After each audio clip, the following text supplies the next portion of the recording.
Hi, I'm Arnie Gunderson from Fairewinds Associates. I was hired by the Southern Alliance for Clean Energy to write a report to the Tennessee Valley Authority Board of Directors concerning a power plant they're planning to construct in Alabama. I have some real serious concerns about the power plant and if it can ever be constructed, let alone operated, that I'd like to share with you today. This plant was designed in 1968. That's at the height of the Vietnam War. Engineers used slide rules back then. I know, I was one of them. It was authorized to begin construction in 1974, and between 1974 and 1988, in fits and starts, Tennessee Valley Authority began to build it. It was 80% complete in 1988, and Tennessee Valley Authority decided to put it in mothballs. And what that means in a nuclear plant is that it's put in a protective environment so that rodents don't eat the wires and so that gases are maintained to prevent rust, and also, equally important, that the paperwork, the quality of the plant is assured.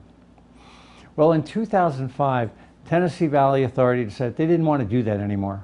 They wanted to just destroy this plant, cannibalize it, sell it for scrap, and move on. They went to the NRC. The NRC said, sure, it's okay. Well, about 2 years later, in 2008, Tennessee Valley had a change of heart, and they said, no, we made a mistake. We really should be attempting to build this plant, and they went to the NRC.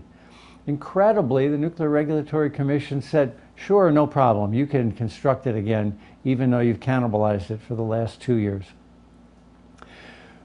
This month, in August, Tennessee Valley Authority is going to make the decision if they can build this plant. If they do, it'll go online in about 2018. That's 50 years from the time it was initially designed. The plant will be 50 years old before it begins to generate one electron. If it runs for 60 years beyond that, like most nuclear power plants are proposed to do, it will be 110 years old at the time it's shut down. I think there's some grave concerns that the Tennessee Valley Authority's Board of Directors needs to look at. I've identified 7 of them in the report that I've presented today. I'd like to share those 7 ideas with you in this short video. The first thing I looked at was this unique design of the Bellefonte Unit. It was built by a company called Babcock & Wilcox.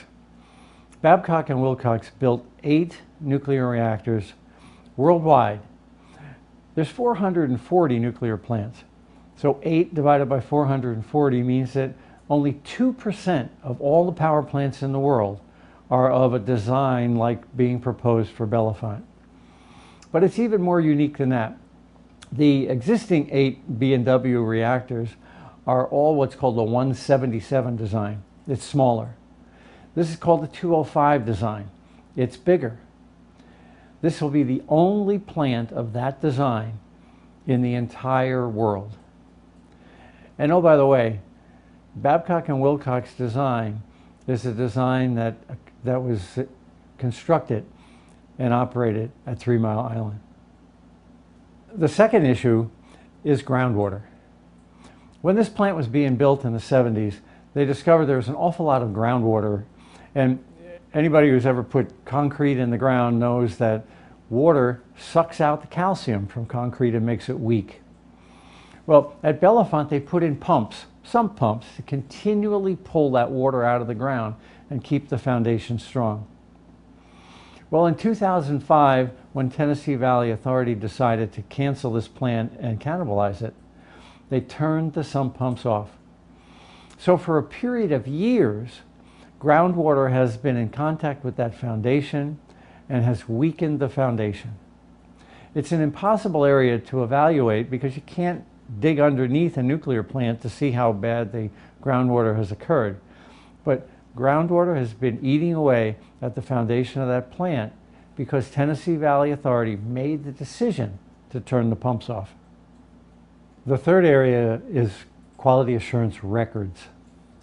A nuclear power plant is only as good as the paperwork that supports whether or not the welds are any good, whether or not the components are any good, whether or not they can be traced to something that is built by a quality assurance vendor. Well, in 2005, that entire system was destroyed. The quality assurance staff was laid off. The records were left in disarray. Without records, a quality assured nuclear plant doesn't exist. Now that may sound like a small thing, but in fact, it's what makes a nuclear plant a nuclear plant. It's a little bit like having an AKC dog. You've got paperwork to prove that it's an AKC dog. Well, what if you let your AKC dog loose in the dog park for 6 hours? Could you be sure that the puppies are really AKC? The answer is no. Well, similarly, when Bellefonte lost control of its records, it's very, very difficult to go back and determine what is and what is not a quality assured piece of material. The fourth area is that the Bellefonte plant was cannibalized. Demolition crews were allowed in 2006 and 2007 to rip out major components, nuclear pipe, nuclear valves, and to cut the nuclear steam generators in order to sell the copper on the scrap market. Now, Tennessee Valley Authority recognized after about 2009 that they had a problem. They filed what's called an LER, License Event Report, that said they've lost control of the configuration. That means that they have no idea what's in that power plant anymore. It's a little bit like the book that goes with an airplane. Every airplane has a book, and in that book is every single change to that airplane. Well, when Tennessee Valley Authority decided to cannibalize the plant, they threw the book out. And now, as they're looking back and trying to determine exactly what's in that power plant, they've discovered they can't. This is a serious problem. Construction crews have been ripping the plant apart for years. Controls in the environment, mice eating the pipes, eating the wires, causing electrical short circuits, the wrong material inside containment. All of these problems have occurred as a result of the unit being cannibalized. The fifth area of concern is the containment vessel itself. It looks substantial from the outside, but in fact, the steel tendons that hold it together have begun to rot. Workers were inside the plant and they heard what they thought was a shotgun. It turned out that it was a steel tendon snapping. As they evaluated that, they determined that other steel tendons had things called sulfites on them, and others had water, which was causing rust. Now, this containment at Bellefonte is really similar to the containment at Crystal River. We've talked about Crystal River before. A 60-foot long by 20-foot wide crack is developed in the Crystal River containment. Now, it is possible that when they try to fix the Bellefonte containment, they try to retighten it as a result of this exploded tendon, that it too could develop a 60-foot long crack, just like at Crystal River. The Crystal River reactors will be shut down for 5 years to correct that crack. And it won't be till 2014 till we know we've got it right. So to move forward on Bellefonte now is a grave risk, financial risk, to Tennessee Valley Authority, because they won't know for sure if that containment can be fixed until Crystal River gets it right, and that's not going to be at least until 2014. The sixth area is that there are historical precedents of people trying to start up a nuclear power plant and failing. And Tennessee Valley Authority doesn't seem to be paying attention to the fact that history is not on their side. The first reactor is Zimmer. Zimmer was built in Ohio, was 98% complete when the utility decided the paperwork, the quality assurance records to make sure that the welds were really nuclear grade welds were not adequate.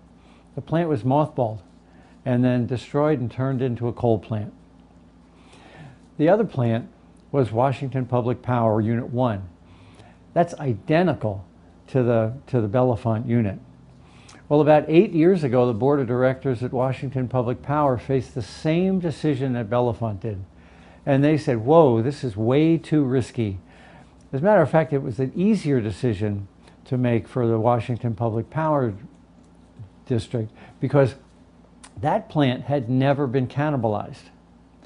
So Washington Public Power and Zimmer threw in the towel because of quality problems in trying to start up a nuclear plant that was long delayed. Bellefonte has been delayed even longer. It'll be 50 years old before it ever goes online. And yet the board of directors at Tennessee Valley Authority is being told by management that it's a prudent expenditure to move forward on the design. I don't think so. The final point I made to the board of directors of Tennessee Valley Authority is that 5 nuclear accidents have occurred after this plant got its construction permit in 1974. There's lots of lessons that have to be learned, and the lessons from Fukushima will not be learned immediately. They'll be 4 or 5 or 6 years in the making. Containment issues at Fukushima, though, should be known to everybody. 3 out of 3 of the containments have blown up. But yet, the Bellefonte containment has problems already. Tendons have been known to explode. The reactor, very similar to it at Crystal River, has a crack in it. How can we move forward on the Bellefonte reactors until we've completely learned the lessons from Fukushima? To sum up the report, this plant was built by men and women with slide rules in 1968. The first dirt was moved in 1974. It was mothballed in 1988. It was cannibalized in 2006. And yet the Nuclear Regulatory Commission and Tennessee Valley Authority think it would be a good idea to put it back together and operate it beginning in 2018. It'll be 50 years old if it can be constructed on the schedule that Tennessee Valley Authority claims. Then Tennessee Valley proposes to run it for another 60 years. It'll be 110 years old, the oldest plant in the world by a long shot, if this plan is allowed to go forward. I recommend to the Tennessee Valley Authority's Board of Directors that they have another look at this.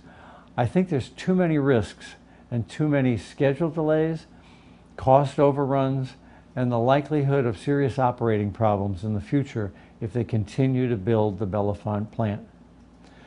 The full report I've written is on the Southern Alliance for Clean Energy's website. Thank you very much.